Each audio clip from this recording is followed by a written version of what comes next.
Morning, ladies and gentlemen, and welcome to the New Mexico Department of Justice.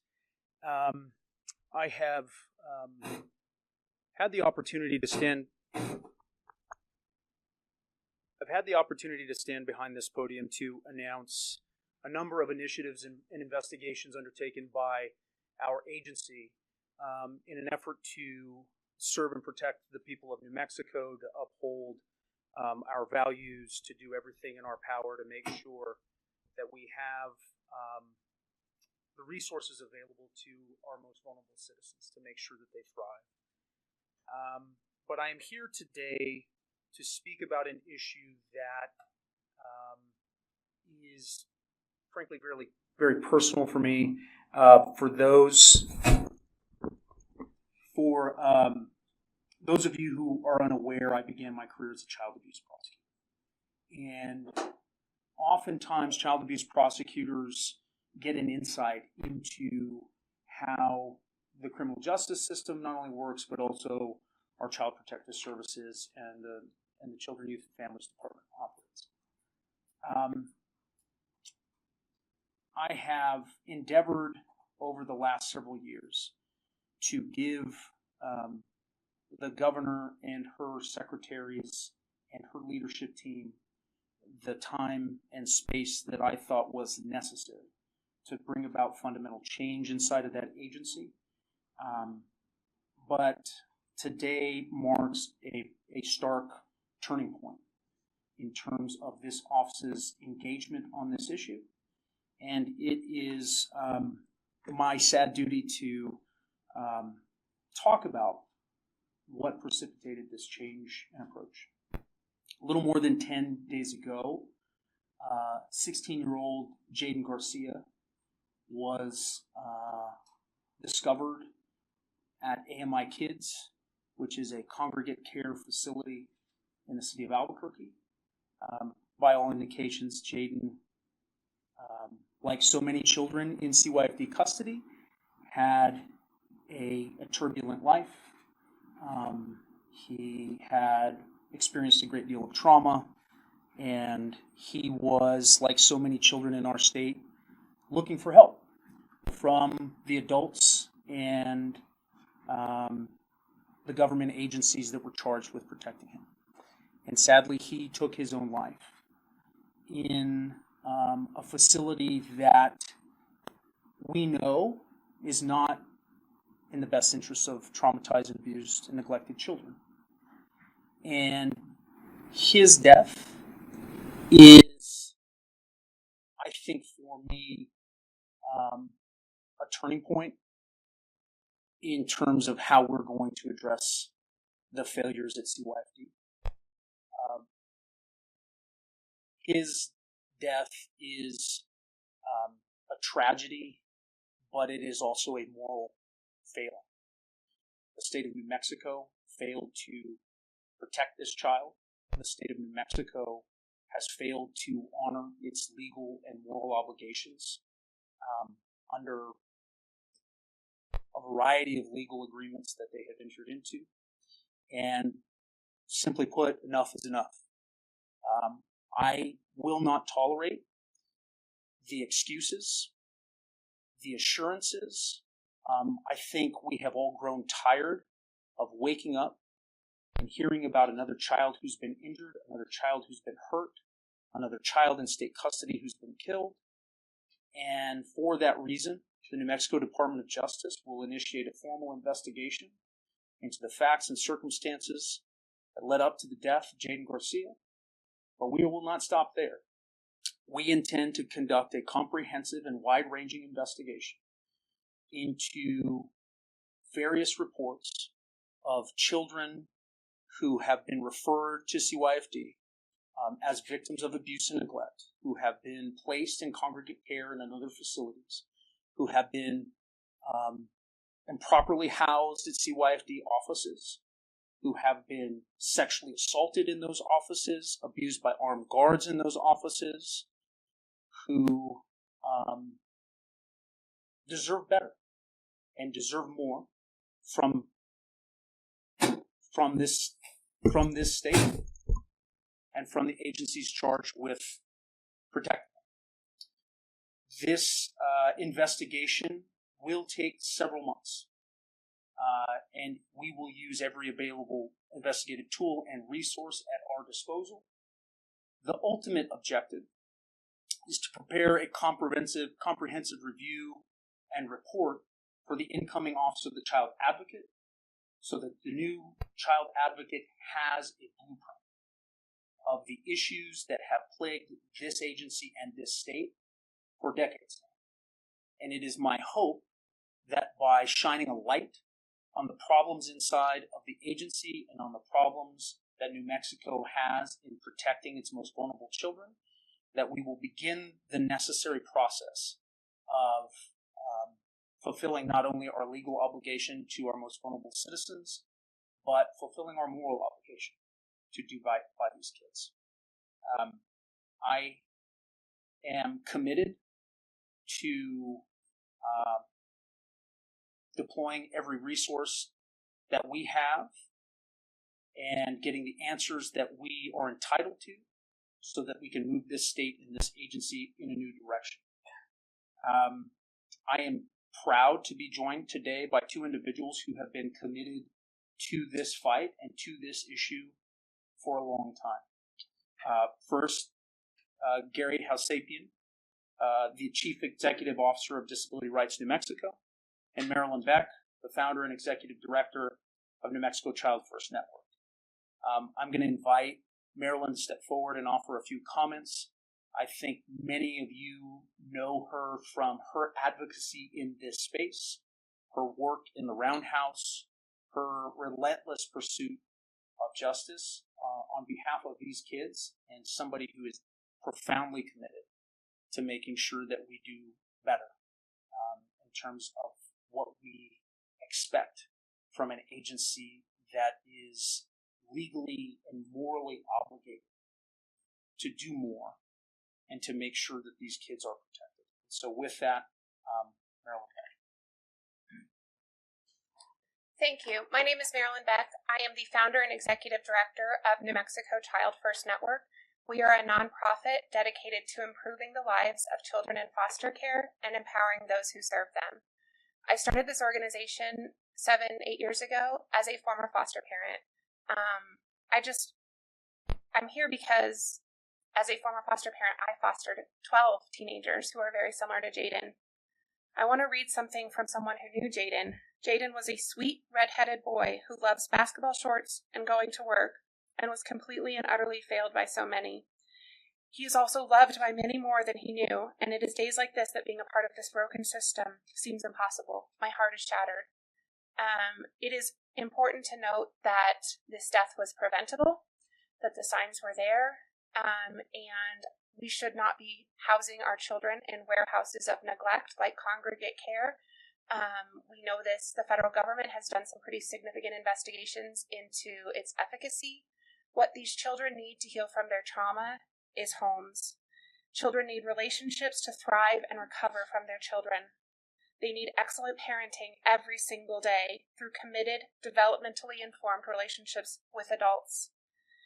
And it is worth saying that when everything else fails and the children we remove from the worst situations we can imagine are put into offices, congregate care, or facilities that have concrete beds to sleep in, these kids here, we don't have a home for you, and no one loves you. You are not important. And we have got to stop that. The dream is we have to recruit and retain quality foster families. And I appreciate the Department of Justice's, the Attorney General's advocacy and support of the Office of the Child Advocate. It is through transparency. It is through peeling back the layer of confidentiality to figure out what happened. But at the end of the day, there is a dead child that should have been prevented. One single call to Child Protective Services should have prevented this. And I just want to leave everyone with, there are still children in that facility. His roommate found his body. His child roommate, who's a minor, found that body, and he's still living in that facility. And we as New Mexicans have to do better. Thank you. I want to just touch on one important aspect that Marilyn addressed, and that is the response that we have so far. As you probably know, members of the media, you have very little information about what happened to this man. You have very little information about who was responsible in the days and weeks before his death. You have very little information about the decisions that were made and the resources that were dedicated to preventing this tragedy. How can we expect to improve that system if we don't know what happened? If we don't have answers? If we don't have transparency? And I want to recognize the efforts that were undertaken by the legislature during the last legislative session, specifically in the creation of the Office of the Child Advocate. It took a great deal of political fortitude on their part, given the governor's resistance to oversight of this agency. And they did make some progress with respect to the challenges that we currently have under New Mexico law on the confidentiality provisions of the Children's Code. From my perspective, much more needs to be done in terms of shining a light on what is happening inside that agency.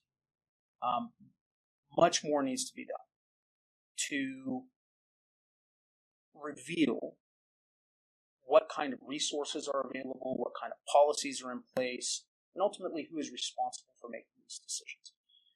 We cannot continue to have an announcement of the death or injury or the assault of a child, and the immediate follow-up to that announcement is, we cannot tell you anything more. We cannot share anything more. How are we as a society, how are policymakers in Santa Fe supposed to deal with that? How are they supposed to address the situation? You cannot solve a problem that you're unwilling to acknowledge and unwilling to describe. And this cloak of secrecy has to stop. It absolutely has to stop. And so in addition to the investigation that will be conducted by this office, my commitment to the people of this state is that I will do everything I can to not only advocate for those changes in the legislature, but to take appropriate legal steps to shape the way in which members of the public and members of the media have access to critical information about what is actually happening inside that agency. Because without that, without shining a light on what is actually going on there, we simply cannot hope to move this state in a new direction and better protect our children. And so with that, I would stand for any questions that you may have.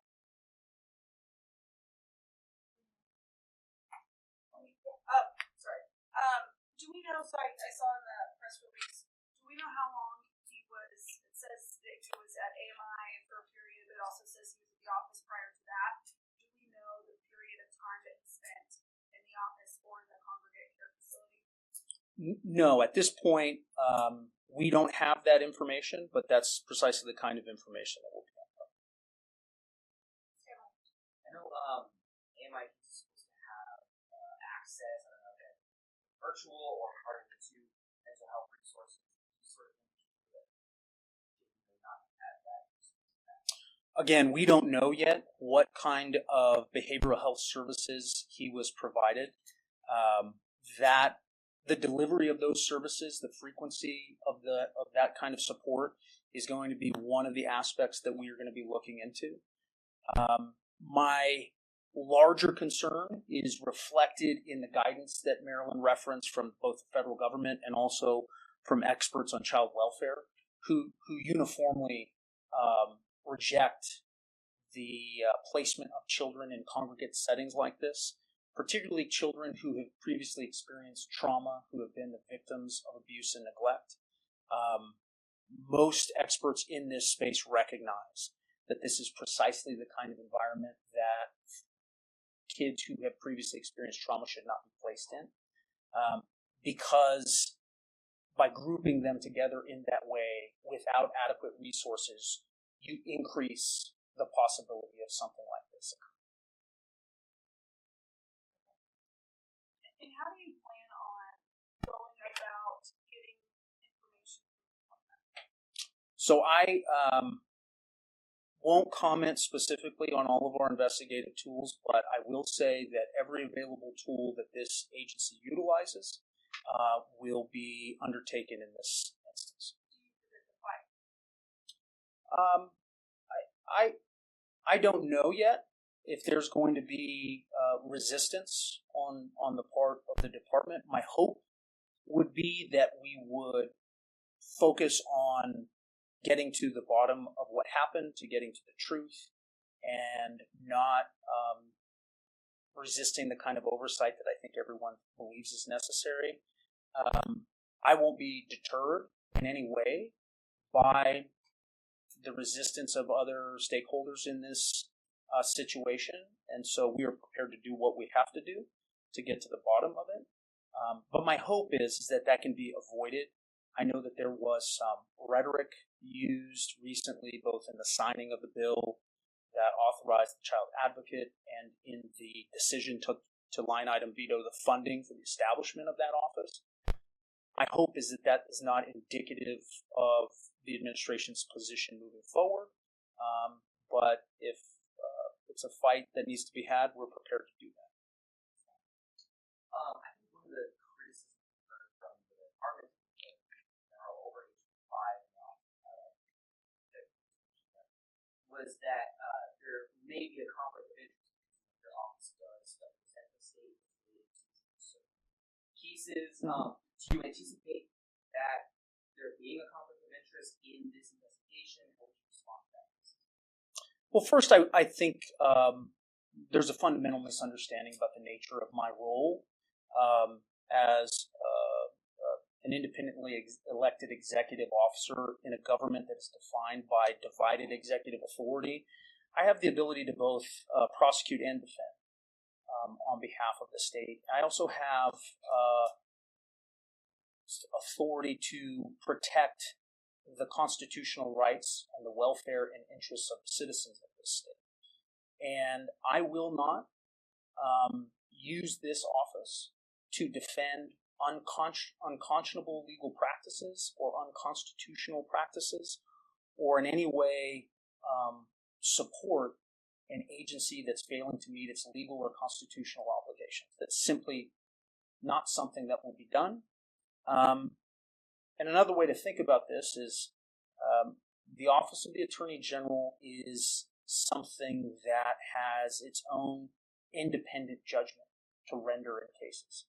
I'm not a regular lawyer that does the bidding of any particular client. I've been elected by the people of this state to serve and protect them, and that starts with the people who don't have access to resources. And I think one of the most troubling things that has come out of the,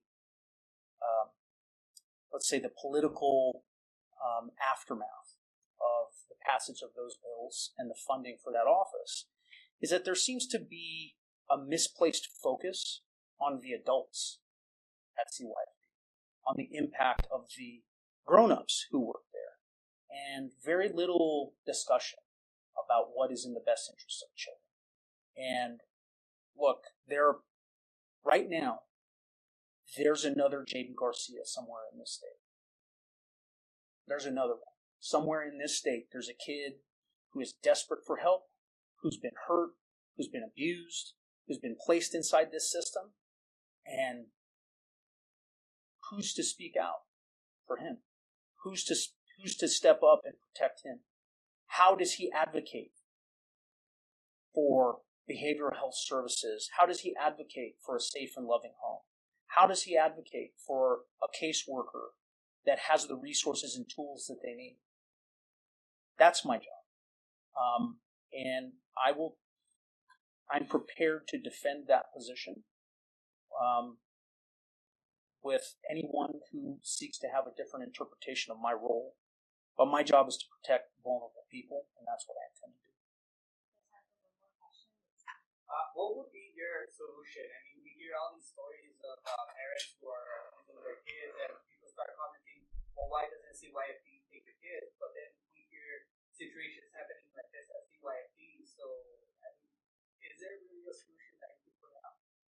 Well, the solution starts with being honest about what's actually happening inside these agencies. One of the concerns I have is what's happening right now with the other kids in that house.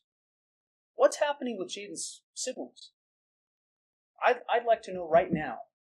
There are other siblings in this family that are in the custody of the state. I would like to know where they are and how they're being protected and what steps have been taken.